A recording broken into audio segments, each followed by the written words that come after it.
মরিচ কয়টা দিছস তুই? 3টা। তুই আরো 3 তিরিকা 9টা মরিচ কুচি কুচি করে কাইটা জাকি দিয়ে দিয়ে দে। এত জাল খাইতে পারবেন? ইসাক যদি চাকর হইতে পারে জাল করো নিশাকের লেগে কোনো ব্যাপার না। তোর আপার লগে আজকে বাতচিত যা হইব সব জাল খাইতে খাইতে কাট ওই কাট।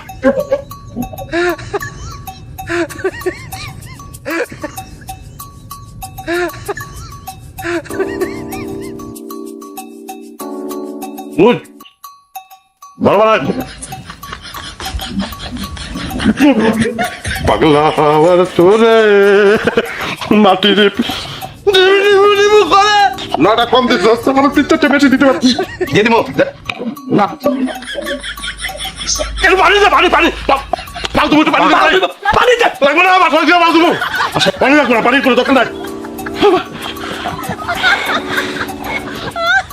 ফোন তোর ভাইরে কইস আগে ঝাল খাওয়া হিক্কা তারপর আমার লগে কথা কইতে বুঝছস